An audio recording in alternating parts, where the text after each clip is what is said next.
প্রখ্যাত পরিচালক সত্যজিৎ রায়ের প্রিয় নায়িকা অভিনেত্রী মাধবী মুখার্জি ফিরে দেখলেন বাংলা সিনেমার স্বর্ণযুগে। Hi everyone, welcome back to my channel Anjana Anjaniya. বন্ধুরা, তোমাদের সকলকে আমার এই ছোট্ট ইউটিউব চ্যানেলে স্বাগত জানাই। বিগত বেশ কয়েক বছর ধরে নির্দিষ্ট করে বললে 2021 সাল থেকে আমি মাধবী মুখার্জিকে নিয়ে একটি প্রতিবেদন লেখার কথা ভাবছিলাম। ওই বছরটি ছিল সত্যজিৎ রায়ের শতবর্ষ, যিনি চারুলতা ছবিতে তার পরিচালক ছিলেন এবং ছবিটি ব্যাপকভাবে তার শ্রেষ্ঠ কাজ হিসেবে বিবেচিত হয়।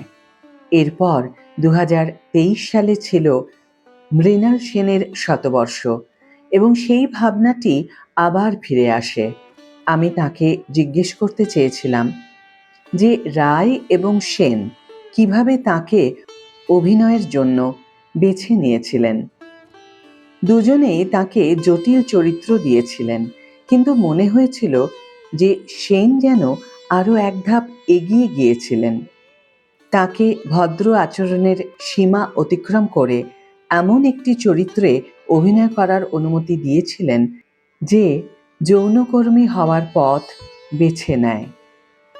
ঋত্বিক ঘটকের শতবর্ষ ছিল 2025 সালে, যার উদযাপন এই বছরও ভারতের মূল ভূখণ্ডের সাংস্কৃতিক কেন্দ্রগুলিতে চলছে। এবার ভাবনাটা ছিল স্পষ্ট। মাধবী মুখার্জি একমাত্র জীবিত অভিনেত্রী যিনি ভারতীয় সিনেমার একসময়ের পবিত্র ত্রয়ী রায়, সেন এবং ঘটকের জন্য প্রধান চরিত্রে অভিনয় করেছেন। আরেকজন প্রধান তারকা যিনি তাদের সব কাজেই অভিনয় করেছেন তিনি হলেন উৎপল দত্ত। প্রতিটি শতবার্ষিকী শ্রদ্ধাঞ্জলি অনুষ্ঠানে প্রদর্শিত চলচ্চিত্রের স্থির চিত্র ও পোস্টারের গ্যালারিতে উজ্জ্বল ও গম্ভীর, কখনো কখনো ভ্রুকুটি করা মুখার্জিকে উপেক্ষা করা অসম্ভব। এখানে তিনি চারুলতাতে নিজের লেখার দিকে তাকিয়ে ভ্রুকুটি করছেন, আবার মহানগরে নিজের ঠোঁটে লিপস্টিকের প্রলেপ দিয়ে পরীক্ষা করছেন, কিংবা 22শে শ্রাবণে খাওয়ার পর স্বামী উঠে দাঁড়ালে তিনি চোখাচোখি না করে শূন্য দৃষ্টিতে তাকিয়ে আছেন।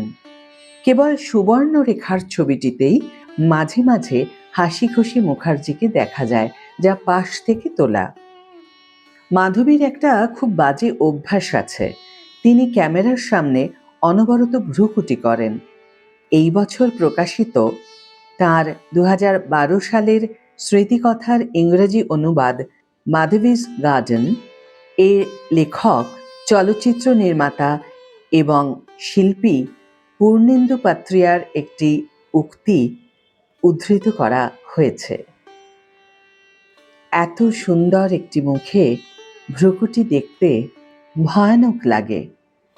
তথাপি পাত্রিয়া তার 5টি ছবির মধ্যে 3টিতে স্বপ্ন নিয়ে, স্ত্রীপত্র ও মালঞ্চ ছবিগুলিতে তাকে নিয়েছিলেন। মাধবীর বাগান অরুণাভা সিনহার 101তম অনুবাদ, আর তাঁর অনুদিত মাত্র 1 ডজন নন ফিকশন বইয়ের মধ্যে এটি একটি। শুধু লেখার ধরন বিবেচনা করলে মুখার্জি কোনো লেখক নন। এই বইটি শুধু রায়, সেন ও ঘটক নয়, বাংলা চলচ্চিত্র ও মঞ্চ ইতিহাসের আরও অনেক ব্যক্তিত্বকে নিয়ে লেখা বিভিন্ন ঘটনার সংকলন, যা সম্ভবত লিখিত নোট আকারে লিপিবদ্ধ করার দায়িত্বে থাকা ব্যক্তিকে শোনানো হয়েছিল। কিন্তু তা সত্ত্বেও এটি কোনো পূর্ণাঙ্গ রূপ পায় না। সম্ভবত সিনহার ভাবনাটা আমার মতোই ছিল। তিনি মুখার্জিকে শ্রদ্ধা জানাতে চেয়েছিলেন সেই নারীকে যিনি রায়, সেন এবং ঘটকের চলচ্চিত্র জীবনের কেন্দ্রবিন্দুতে রয়েছেন। পাত্রিয়ার পর্যবেক্ষণটি বেশ চমকপ্রদ। মুখার্জির ভ্রুকুটি এবং আলোকচিত্রের প্রমাণ অনুযায়ী এর পুনরাবৃত্তি। আপনি কি অন্য কোনো প্রধান অভিনেত্রীর কথা ভাবতে পারেন যিনি ক্যামেরার সামনে এতটা সুস্পষ্টভাবে ভ্রুকুটি করেছেন? আমি লক্ষ্য করেছি যে রায়, সেন, ঘটকের চলচ্চিত্রগুলিতে একটি বিশেষ বৈশিষ্ট্য রয়েছে। এই প্রতিটি কাজেই তিনি এমন এক ভারতীয় নারীর চরিত্রে অভিনয় করেছেন যিনি ঐতিহ্য ও আধুনিকতার চৌকাঠ পেরোচ্ছেন। আর সেই ভ্রুকুটি যা একক এবং আকর্ষণীয়, যা স্বাধীন চেতা এক নারীর ব্যক্তিত্বকে ফুটিয়ে তুলতে সাহায্য করে। কিন্তু প্রথমে একটি পরীক্ষা, কারণ কিংবদন্তিদের কেবল খ্যাতির ভিত্তিতে গ্রহণ করা উচিত নয়। রায়, সেন, ঘটকের ঐতিহ্য কি আজও প্রাসঙ্গিকতার একটি কাঠামো হিসেবে টিকে আছে? আমার উত্তর হলো হ্যাঁ। প্রথমত, লক্ষ্য করুন কিভাবে কানের মতো প্রধান চলচ্চিত্র উৎসব সহ বিশ্বজুড়ে উৎসব, গবেষণা এবং লেখালেখিতে তাঁদের উত্তরাধিকার আজও উদযাপিত হয়। তাঁদের কাজ যদি টিকে না থাকতো, তাহলে কি তাঁদের চলচ্চিত্রের এত যত্ন সহকারে পুনরুদ্ধার এবং তাঁদের শতবর্ষ পূর্তি উপলক্ষে অনুষ্ঠানের আয়োজন হতো? দ্বিতীয়ত, তাঁদের বিশেষ ইতিহাস। রায়, সেন এবং ঘটক সকলেই 1920 দশকের প্রথমার্ধে জন্মগ্রহণ করেন, যে দশকে গান্ধী কংগ্রেসের নিয়ন্ত্রণ নেন এবং জাতীয় আন্দোলনকে নতুন গতি দান করেন। নতুন জাতির জন্মের সময় অর্থাৎ 1947 সালে তাঁরা তিনজনই প্রাপ্তবয়স্ক হন। ঘটক তো স্বাধীনতার কয়েক মাস পরেই।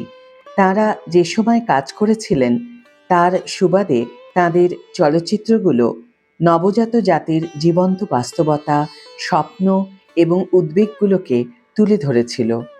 তাঁরা আক্ষরিক অর্থেই সেই প্রজন্ম ছিলেন যারা ভারতকে গড়ে তুলেছিলেন।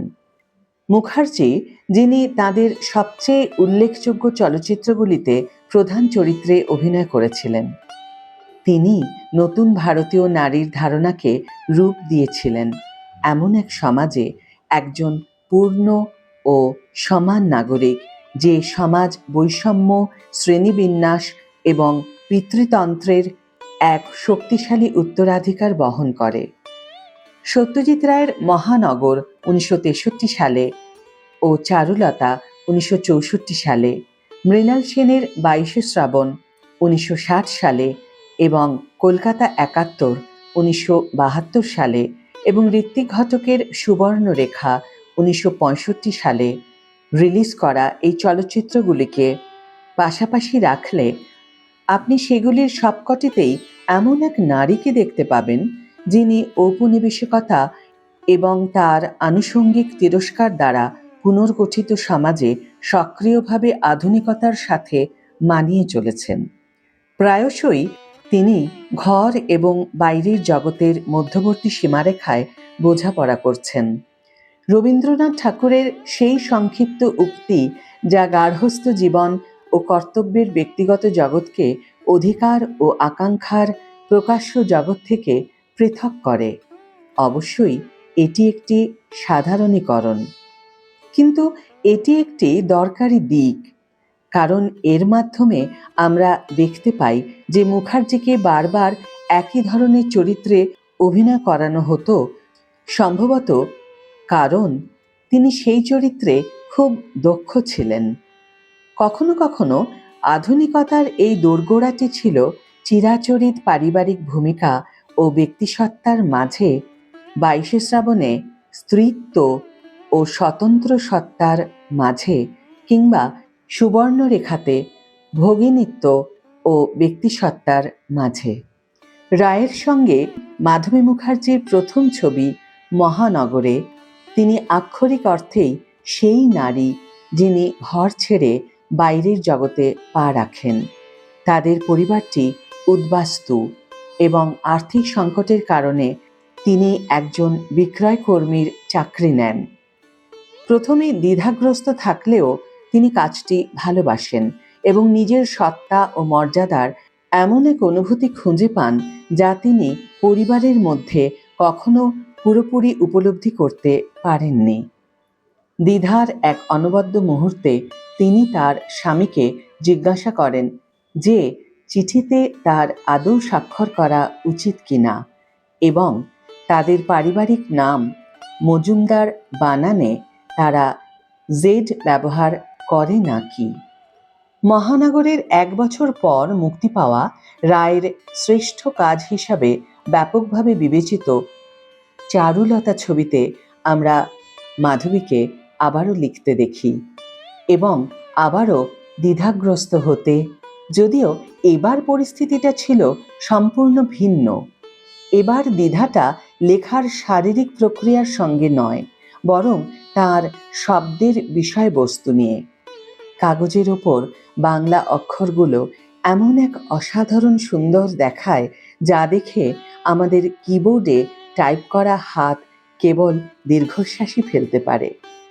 বাগানের পথে বাতিল খসড়াগুলো সাজিয়ে রাখার পর চারুলতা দাসী তার গ্রামের বাড়ির শৈশবের স্মৃতি নিয়ে একটি প্রবন্ধ লেখেন, যা একটি নামকরা সাহিত্য পত্রিকায় প্রকাশিত হয় এবং এর মাধ্যমে তিনি আত্ম আবিষ্কারের এক মুহূর্তে উপনীত হন।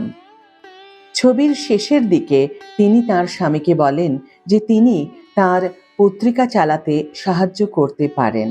স্বামী ইংরেজিতে রাজনৈতিক লেখাগুলো দেখবেন আর তিনি বাংলার অন্যান্য বিষয়গুলির তত্ত্বাবধান করবেন। প্রকাশিত লেখার মাধ্যমেই তিনি গার্হস্থ্য জীবনের চৌকাঠ পেরিয়ে গেছেন। ১৯৬৫ সালে মুক্তিপ্রাপ্ত এবং তার দেশভাগ ত্রয়ীর শেষ পর্ব ঘটকের সুবর্ণরেখাতে মাধবী প্রধান চরিত্রে অভিনয় করেছেন এবং তার বিপরীতে ছিলেন অভি ভট্টাচার্য, যিনি তার বড় ভাই এবং অভিভাবকের ভূমিকায় ছিলেন। দেশভাগ পরবর্তী ভারতে একটি উদ্বাস্তু পরিবারের কেবল তারাই অবশিষ্ট। ভাই বোনের সম্পর্ক অনেকটা বাবা মেয়ের মতো, আবার মা ছেলের মতো। কিন্তু যখন মুখার্জি তার শৈশবের এক সঙ্গীর প্রেমে পড়েন, যে কিনা নিম্ন বর্ণের, তখন তিনি তার প্রিয় বড় ভাইকে, তার একমাত্র পরিবারকে ছেড়ে চলে যান, কারণ ভাইটি তার বর্ণপরিচয়ে আপত্তি জানায়।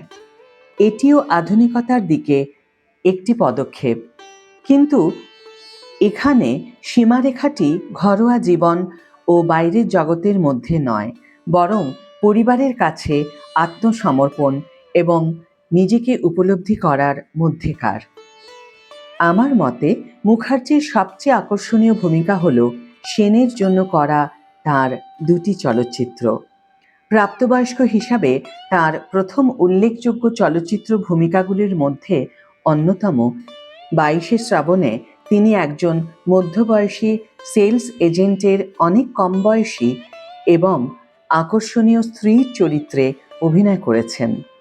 শুরুতে সম্পর্কটি বেশ সুখী ছিল, কিন্তু 1943 সালের দুর্ভিক্ষ তাদের ঘিরে ধরলে তা ভেঙে যেতে শুরু করে। মৃণাল সেন একটি বিবাহিত দম্পতির উপর দুর্ভিক্ষের প্রভাবের মাধ্যমে আমাদের সামনে সেই দুর্ভিক্ষের একটি ব্যক্তিগত চিত্র তুলে ধরেন। একটি দৃশ্যে মাধবী অবিস্মরণীয়, যেখানে তিনি প্রথমে অবাক হয়ে এবং পরে বিতৃষ্ণার সাথে দেখেন যে তার স্বামী তার জন্য কিছুই না রেখে গোগ্রাসে খাচ্ছেন। দুর্ভিক্ষ তাকে পশুতে পরিণত করেছে। আমরা তার মুখ দেখেই তা বুঝতে পারি। একজন কম দক্ষ অভিনেত্রীর হাতে স্ত্রীর চরিত্রটি হয়তো নষ্ট ও স্পর্শকাতর মনে হতে পারত, কারণ উপমহাদেশীয় স্ত্রীদের কাছ থেকে আশা করা যায় যে তারা নিজেদের কথা না ভেবে কোনো অভিযোগ ছাড়াই স্বামী এবং পরিবারের অন্য পুরুষদের সেবা করবে।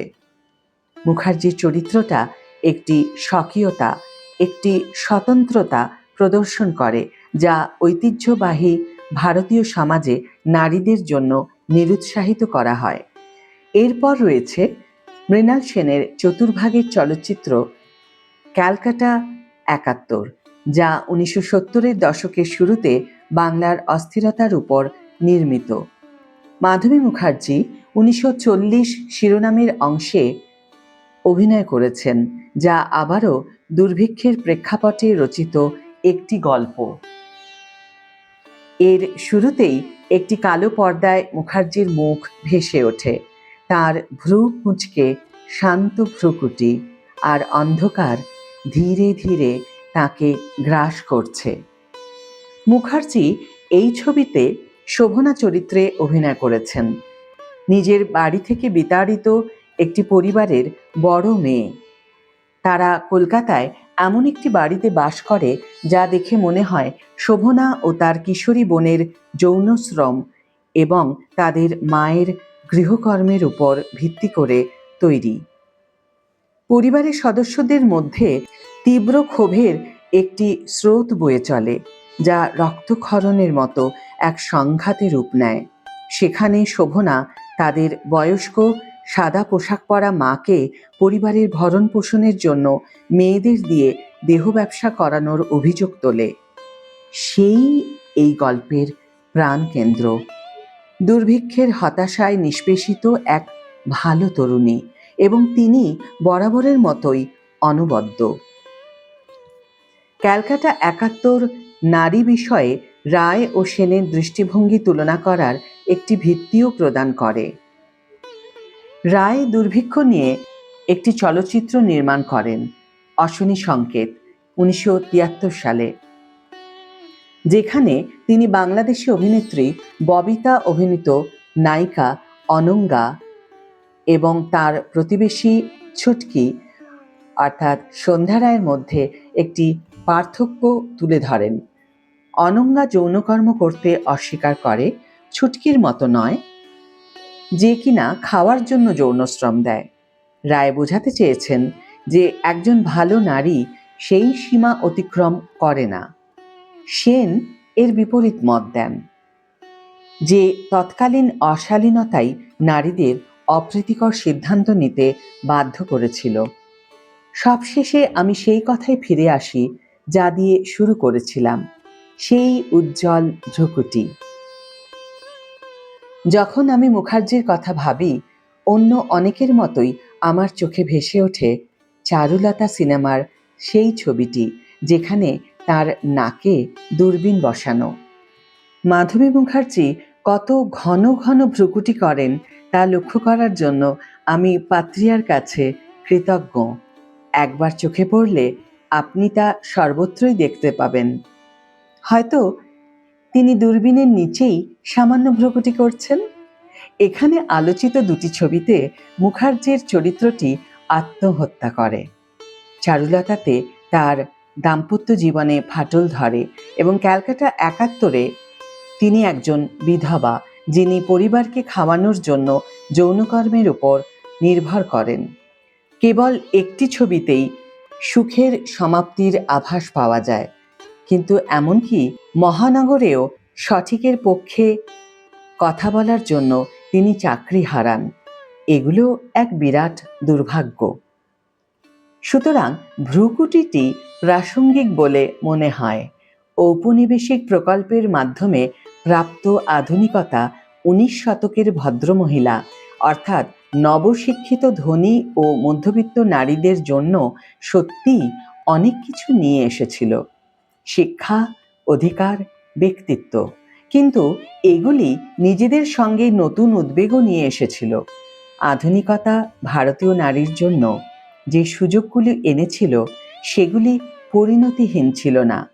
আমার মনে পড়ে মাধবী মুখার্জিকে তার চারুলতায় দূরবীন দিয়ে তাকাতে, এবং এখন আমি এটিকে একটি পূর্বাভাস হিসাবে দেখি। তিনি যা দেখেছিলেন তা ছিল এমন এক আধুনিকতা যার সঙ্গে মানিয়ে নিতে সারা জীবন লেগে যায়। বন্ধুরা, এতক্ষণ এই ভিডিওতে তোমরা যা শুনলে সেই প্রতিবেদনটি সোহিনী চট্টোপাধ্যায়ের লেখা। আমি তোমাদের সামনে পাঠ করে তুলে ধরার চেষ্টা করলাম। ভিডিওটি যদি ভালো লেগে থাকে তাহলে অবশ্যই একটু ছোট করে লাইক দিও, শেয়ার করো বন্ধুদের সাথে, কমেন্ট করে জানিও তোমাদের মতামত। যারা এখনও আমার চ্যানেলটিকে সাবস্ক্রাইব করনি তারা অবশ্যই চ্যানেলটিকে সাবস্ক্রাইব করে আমার পাশে থেকো। আর যারা অলরেডি সাবস্ক্রাইব করে দিয়েছো তাদের জন্য আমার অনেক ভালোবাসা এবং অনেক ধন্যবাদ। আজ তাহলে বিদায় বন্ধু, দেখা হবে পরের ভিডিওতে। ভালো থেকো, সুস্থ থেকো, সঙ্গে থেকো, সৃজনে থেকো।